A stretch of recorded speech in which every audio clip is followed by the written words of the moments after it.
왜냐하면 일단 경영진들은 패를 숨기고 먼저 질문을 던져요. 목표 연봉 금액은 어느 정도 생각하고 있습니까?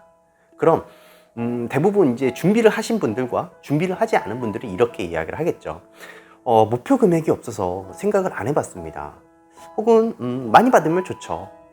이렇게 두루뭉술한 말을 뱉으면 일단 회사가 생각하고 있는 가이드라인 최저 인상폭을 대부분 받는다고 생각하시면 돼요. 자, 지금 여러분들의 몸값이 만족스럽지 못했다면 자신이 연봉 협상 전략을 한 번쯤 점검해 보는 것은 어떨까? 제대로 된 협상을 통해서 여러분의 가치에 걸맞는 연봉을 받을 수 있길 바라보면서 이 영상을 한번 제작을 해봤고요.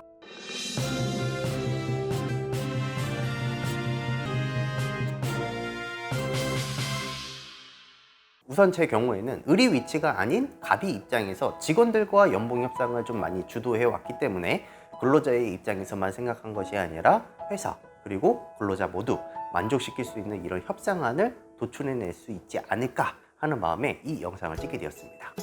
직장인들이라면 매년 마주하는 도전과 기회의 테이블이라는 것이 바로 이 연봉 협상이라는 테이블인데 간혹 연봉 협상이 아니라 통보라고 생각하시는 분들도 많이 계시는 것 같아요.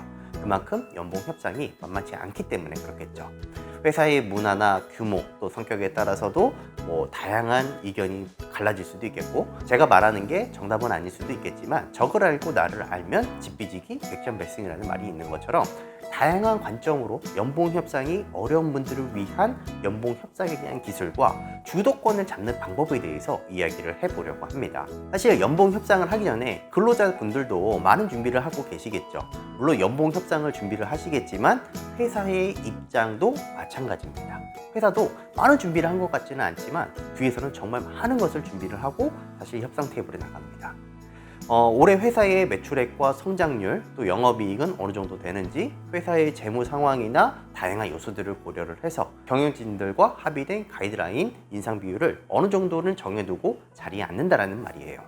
그러니까 특정 직원을 대상으로 인상 비율을 정해놓은 건 후자의 일이고 사내의 가이드라인 인상 비율이 나오면 그 범위 안에서 주유를 시작을 하는 거죠. 물론 회사의 이익에 막대한 영향을 끼친 직원들한테는 파격적인 연봉을 올려주는 경우도 없지는 않지만 이런 경우는 극히 드물기 때문에 대부분 회사가 정한 가이드라인 수준의 계약을 한다라고 보는 게 맞을 것 같아요. 예를 들어서 회사의 영업이익이 전년 대비 한 20% 정도 증가했다면 회사는 잠정적으로 한 5%에서 한 10% 정도의 가이드라인을 잡고 나갈 겁니다. 만약 영업이익이 전년 대비 고만고만한 수준이라면 가이드라인이 낮아질 수도 있고 또 높은 성장률을 기록했다면 그 이상을 제시할 수도 있겠지만 경우에 따라서는 회사의 재정 상황에 따라서 낮아지고 높아질 수도 있겠죠. 일반적으로 5%에서 10% 밴드 안에서 연봉 협상을 하면서 5%냐 6%냐 10%냐를 이제 면담을 통해서 결정을 하는 것이죠. 이 말은 회사가 생각하고 있는 가이드라인을 잠정적으로 유추할 수 있다면 협상에 많은 도움이 되겠지만 직원들이 이 밴드 안을 생각하기는 쉽지는 않아요. 그래서 동종업계 연봉 인상률들을 대략적인 선에서 미리 파악을 해두고 연봉 공개 사이트를 참고해서 같은 연차 혹은 비슷한 직무의 직원들이 어느 정도 월급을 받고 있는지를 알아두시면 도움이 될 겁니다. 또한 또 그 회사의 과거 이력들, 예를 들어서 작년 기준으로 회사의 성장률이 약 한 10% 정도 됐다. 그 10% 정도의 성장률이 나왔을 때 연봉 인상률이 어느 정도였는지, 재작년에는 성장률이 30% 정도였는데 그때 당시에 인상률이 어느 정도였는지 이런 것들을 미리 파악해두고 접근을 한다면 올해 매출액과 그리고 과거의 데이터를 통해서 어느 정도의 가이드라인을 잡을 수가 있다는 겁니다. 물론 같은 회사 직원들의 연봉을 알아낼 수 있으면 좋겠지만 이를 알아내려고 애를 쓰다가 오히려 사내 평판이 나빠지는 점이 있을 수도 있으니까 이런 부분은 여러분들이 조심을 하셔야 됩니다. 또 연봉 협상을 할 때도 같은 회사 직원 누구누구는 얼마를 받던데 이런 식으로 이야기를 하기보다는 동종업계 수준은 얼마 정도인데 라는 식으로 설득하는 게 경영진 입장에서도 더 합리적으로 느껴지게 하는 방법 중에 하나입니다. 왜냐하면 일단 경영진들은 패를 숨기고 먼저 질문을 던져요. 목표 연봉 금액은 어느 정도 생각하고 있습니까? 그럼 대부분 이제 준비를 하신 분들과 준비를 하지 않은 분들이 이렇게 이야기를 하겠죠. 목표 금액이 없어서 생각을 안 해봤습니다. 혹은 많이 받으면 좋죠. 이렇게 두루뭉술한 말을 뱉으면 일단 회사가 생각하고 있는 가이드라인 최저 인상폭을 대부분 받는다고 생각하시면 돼요. 그렇기 때문에 연봉을 협상하기 전에 자신의 목표 연봉을 어느 정도는 받아야겠다라고 생각을 하고 협상 테이블에 나가는 게 좋습니다. 예를 들어서 야, 너는 목표 연봉 금액 어느 정도 받으면 좋겠냐 라고 이야기를 했을 때 10% 정도 받으면 좋겠습니다 라고 이야기를 한다면 이야기하는 스토리가 달라지기 때문에 그래요. 자, 그렇기 때문에 일반적으로 연봉에서 평균 한 10% 정도, 또 많게는 15% 정도 금액으로 설정하는 게 합리적이기는 하지만 이때 중요한 게 있어요. 아무런 근거도 없이 연봉 상승을 요구를 한다면 내가 원하는 목표 금액의 근처도 가지 못할 수 있다라는 말씀을 여러분들에게 드리고 싶습니다. 왜냐하면 연봉 시즌이 들어오면요, 전 직원들 대상으로 연봉 협상을 해야 되기 때문에, 그래서 저 같은 경우에는 일주일에 한 100명 정도의 직원들과 개인 면담을 하고 연봉 협상을 했으니까 한눈에 데이터화하기 좋은 수치나 도표, 이런 그래프들을 활용을 해서 그 데이터를 정리해서 봤어요. 그리고 그 데이터를 화폐의 가치로도 환산해서 저는 보기도 했습니다. 뭐 속물일처럼 보일 수는 있겠지만 회사의 오너의 입장에서는 이 직원으로 인해서 회사가 성장하는데 어떤 도움을 받았는지, 월 300만 원 정도의 급여를 주고 있는데 300만 원 이상의 기대 효과가 있는지를 정확하게 알고 자리에 나온다는 겁니다. 회사도 도움이 되는 직원들에게 급여를 인상해주고 싶지, 또 도움이 되지 않는 직원들한테는 급여 인상폭을 후하게 주지는 않기 때문에 그래요. 물론 규모가 큰 회사의 경우에는 다를 수는 있겠지만 영업사원이 있다고 칩시다. 일반적으로 영업사원에게 인센티브는 있겠지만 영업사원한테 월 300만 원의 급여를 주고 인센티브를 준다. 자, 그런데 이 영업사원이 월 300만 원 이상의 매출을 발생시키지 못한다면 이 친구한테 급여를 인상을 해주고 싶겠어요? 반대로 회사는 급여를 깎고 싶을 겁니다. 오히려 회사의 입장에서는 고정비용을 줄이고 너가 이만큼 하면 인센티브로 더 챙겨줄게 하면서 회사가 유리한 쪽으로 끌고 가는 게 회사의 입장에서는 유리하겠죠. 반대로 월 급여의 몇 배 이상의 매출을 내고 있는 직원이라면 인센티브를 덜 챙겨주고 월 급여를 더 주는 게 회사의 입장에서는 운영 효과가 더 높아지겠죠. 이런 경우에는 급여 외에 인센티브 안을 정정해서 하는 운영 전략을 쓰기도 한다는 말입니다. 자, 문제는 이거예요. 직접적인 매출이 보이지 않는 사무직의 입장에서는 직접적인 수치가 나오지 않다 보니까 경영진의 입장에서도 연봉 측정하기가 참 애매하기도 합니다만 사무직도 수치화를 시켜서 성과를 모니터링하는 것도 쉬워요. 뭐 예를 들어서 팀 단위가 될 수도 있고 개인 단위가 될 수도 있고 프로젝트별 건이 될 수도 있어요. 좀 가장 난이한 타입을 한번 생각을 해볼까요? 뭐 예를 들어서 디자인 일을 하고 있는 직원이 있어요. 이 디자이너가 하고 있는 일 자체를 평가하기가 참 어렵단 말이에요.